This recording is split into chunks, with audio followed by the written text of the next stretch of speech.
दूसरा, हम आज क्या तय कर सकते हैं, सारी पार्टियां एक होकर कहें कि सीएए से किसी की नागरिकता नहीं जानी सकती, एक होकर सब कहें, तब नहीं होंगे दंगे, तब नहीं फैलेंगी दफा।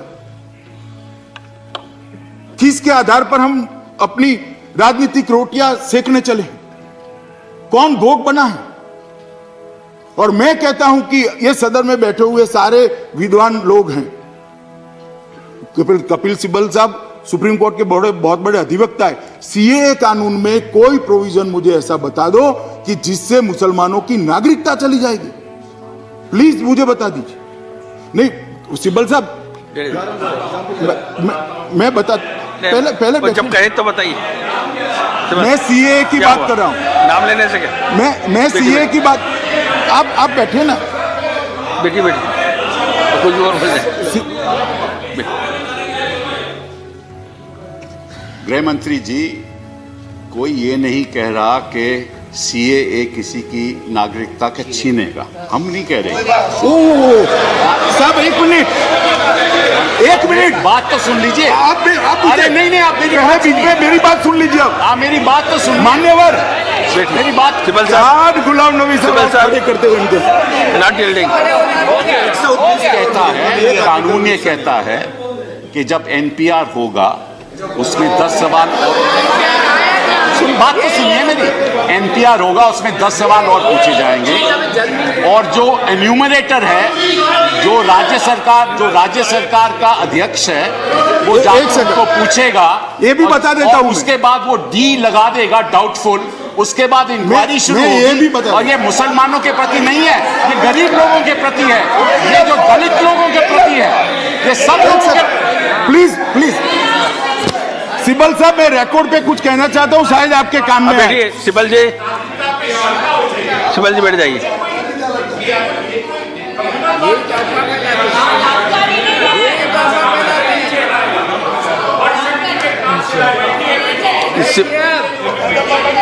मैं बता देता हूं सब, मैं बताता हूं आपको, आप बैठ जाइए, आप बैठ जाइए, आप बैठ।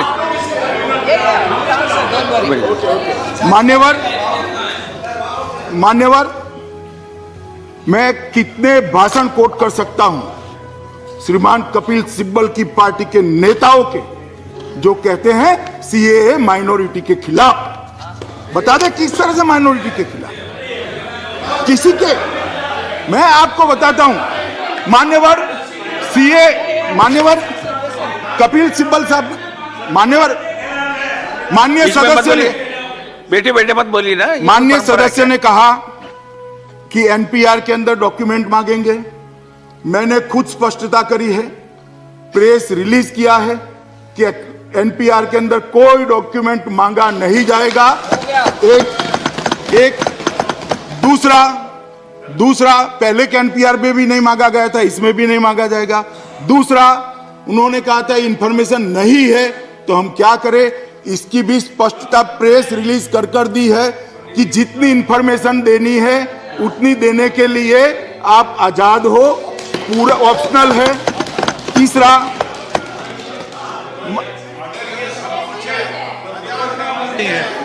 लेकिन ये आप लोगों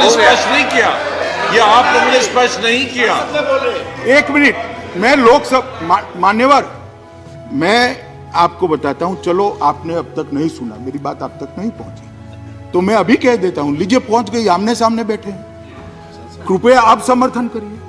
मैं आपको भाई एक मिनट, मैं स्पष्टता के साथ कहता हूं, एनपीआर में कोई डॉक्यूमेंट मांगा नहीं जाएगा। एक, दूसरा, जो इंफॉर्मेशन आपके पास नहीं है वो आप नहीं दे सकते हो। और तीसरा, कोई डी भी, मैं कह रहा हूं गृह मंत्री नाते राज्यसभा के पटल पर कह रहा हूं कि कोई डी लगने वाला नहीं किसी को। अब मेरी बात तो समझ, किसी को, इस देश में किसी को एनपीआर की प्रक्रिया से डरने की जरूरत नहीं है। और दूसरी बात है, आप बता दीजिए सदन में क्या मैंने बताया ना, जिसकी इंफॉर्मेशन खाली होगी उसको डी में डाला जाएगा, जो आपने कहा।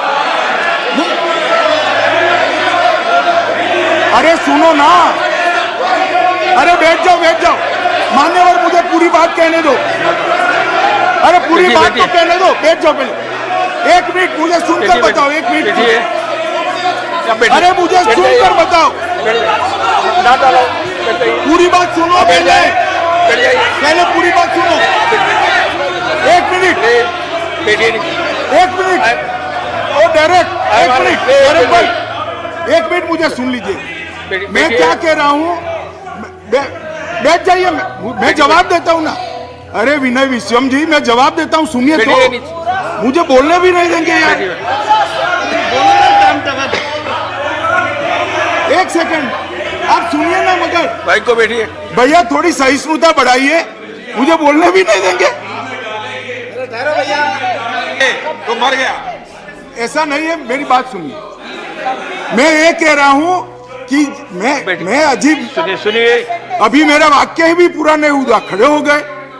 जिसकी जगह खाली होगी कोई भी, इसको डी लगा देंगे। जैसा आप कहते हैं ऐसा होने वाला नहीं है। मैं आप बोले अभी, मान्यवर 1 सेकंड, नहीं लगेगा।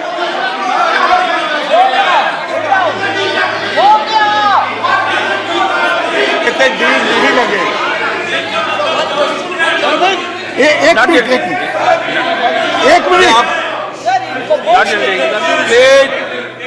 बैठ जाए। 1 मिनट, 1 मिनट। आई थिंक गृह मंत्री जी कह रहे हैं, अगर मैं अच्छी तरह से सुना, कि डी किसी के सामने नहीं लगेगा। हाँ जी, यही कह रहे हैं। हाँ जी, तो डी नहीं लगेगा जी। अच्छा ठीक। अब फिर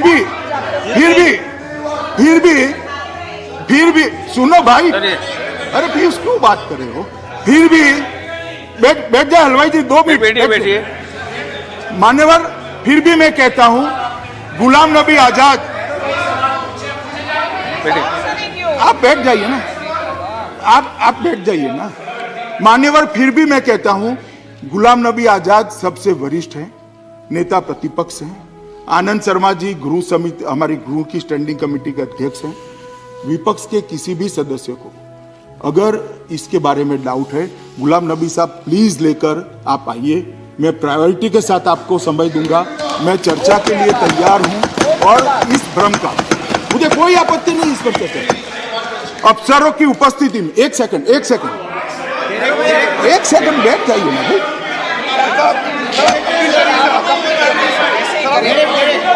सर इनको कंप्लीट करना दीजिए। मान्यवर,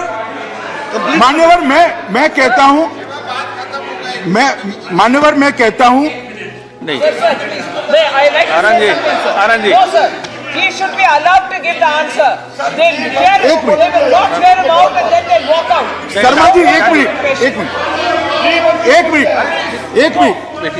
मान्यवर, माननीय मंत्री जी बोलने दीजिए भाई। अरे भाई सुनो, मान्यवर, मैंने कहा कि गुलाम नबी साहब सभी विपक्ष के दल के 1-2 चुनिंदा लोगों का सांसद के साथ जो मेरे साथ चर्चा करने आना चाहता हो लेकर आइए। आनंद शर्मा हमारे स्टैंडिंग कमेटी के चेयरमैन है, वो भी आए। ये विषय पर 1 सेकंड, अरे सुनो ना, मगर अध्यक्ष जी क्या बना रहे Not done, sir. इनको Let him listen. Let देखिए, him मंत्री जी listen. बोल रहे हैं, Let बीच him में listen, sir. इस प्रकार का व्यवधान खड़ा करना गरिमापूर्ण नहीं है। जब इनका वक्तव्य पूरा हो जाए तो आपको कुछ पूछना है तो वो उसका उत्तर देने के लिए अनुकूलता होने से उत्तर देंगे। मान्यवर, मैं इसलिए कहना चाहता हूं क्योंकि अभी राइट्स पर चर्चा हो रही है।